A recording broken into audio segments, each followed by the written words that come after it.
आज की क्लास में हम देखेंगे कि हम यूज इफेक्ट के अंदर क्लीन फंक्शन किस तरीके से यूज कर सकते हैं। हमने अपनी जो गुज़िश्ता वीडियोस थी उसमें हमने देखा कि यूज इफेक्ट हमारे पास क्या होता है, यूज इफेक्ट का यूज करके हमने देखा, फिर हमने यूज इफेक्ट की डिपेंडेंसीज देखी। आज की क्लास में हम क्लीन फंक्शन देखेंगे यूज इफेक्ट का, ठीक है, with the help of this example. आप ये देखें, अगर मैं अपने विंडो को रीसाइज करता हूं तो इसके साइज के हिसाब से यहाँ हमारे पास क्या आ रही है, चेंजिंग आ रही है, ठीक है। तो इसको हमने देखना है कि हम किस तरीके से इस फंक्शनैलिटी को यहाँ अप्लाई कर सकते हैं, ठीक। So let's jump into code. जी, हम यहाँ कोड पे आए तो सबसे पहले हमने क्या करना है, सबसे पहले हमने एक स्टैटिक लिखना है, स्टैटिक वैल्यूज लिखनी है, साइज ऑफ विंडो,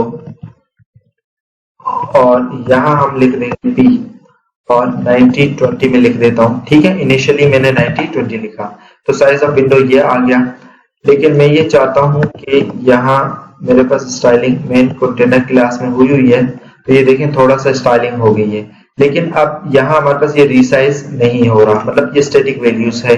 तो मैं ये चाहता हूँ कि ये डायनेमिक हो जाए, तो इसके लिए मुझे हुक यूज करना पड़ेगा, जो कि क्या है, यूज स्टेट हुक, ठीक है।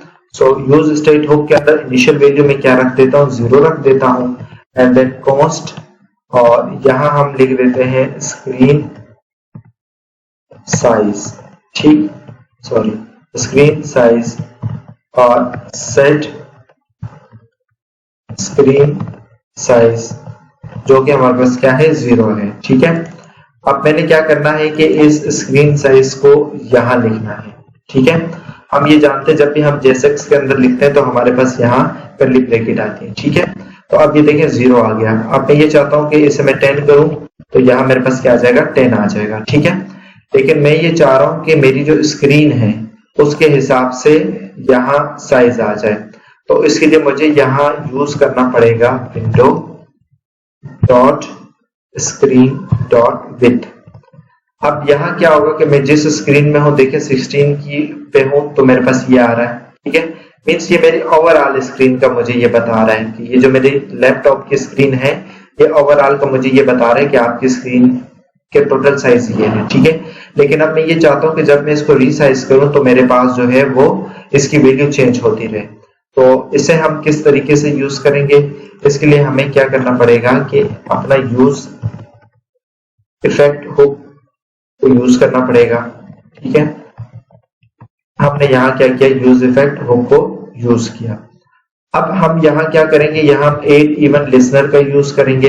अच्छा, एड इवन लिसनर मुझे किसके लिए चाहिए, जब भी मैं क्या करूं, अपनी विंडो को रीसाइज करूं, तो यहाँ मेरे पास एक फंक्शन चल जाए जिसे मैं कुछ भी नाम दे सकता हूँ, एक्चुअल साइज का नाम मैं दे देता हूँ, ठीक है। तो यहाँ मेरे पास आ जाएगा, तो यहाँ से इसे कॉपी करेंगे और इसको हम यूज इफेक्ट के बाहर डिफाइन करेंगे, ठीक। पोस्ट आ गया, ये फंक्शन मेरे पास यहाँ फंक्शन आ गया, राइट। तो अब क्या होगा, जब जब मैं रिसाइज करूंगा तो मेरे पास मेरा ये फंक्शन चलता रहेगा। अब अगर इसे हमने देखना हो तो लेट्स सी, यहाँ अगर मैं इसको कर देता हूँ कंसोल, ठीक है, एरर रिमूव, तो ये देखें जब जब मैं इसको क्या कर रहा हूँ, रिसाइज कर रहा हूँ, तो ये मेरे पास ये फंक्शन कॉल होता जा रहा है, ठीक है। तो मैं ये चाह रहा हूँ कि यहाँ जब जब मैं इसको रिसाइज करूँ तो मेरे पास जो विंडो की विड्थ है वो मेरे पास यहाँ आ जाए। तो इसके लिए मुझे क्या करना पड़ेगा, इसके लिए मुझे सेट स्क्रीन साइज को यूज करना पड़ेगा, ठीक है।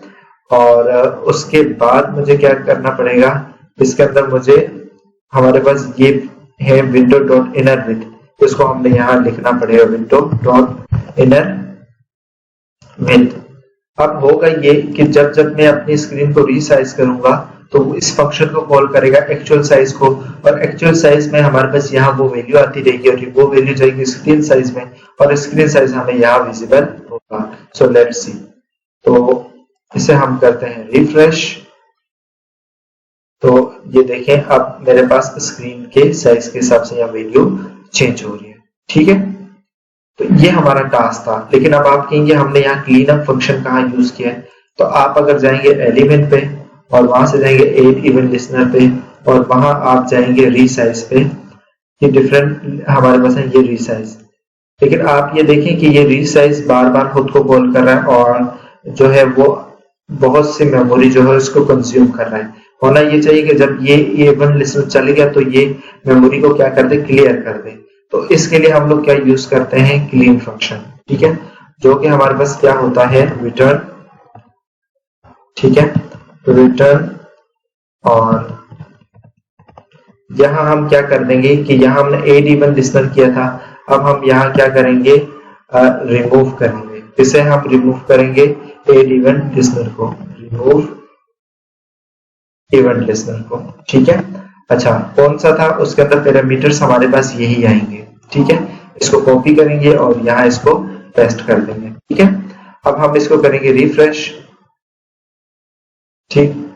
अब आप देखिएगा कि ये साइज इसका हमने क्या किया, छोटा बड़ा किया, और अब हमने देखना है क्या अब भी वो अननेसेसरी मेमोरी को कंज्यूम कर रहा है।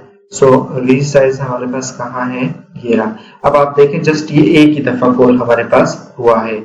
तो इस तरीके से हम with the help of clean function हम अपनी मेमोरी को एक्स्ट्रा कंज्यूम होने से बचा सकते हैं। So thank you so much for watching video.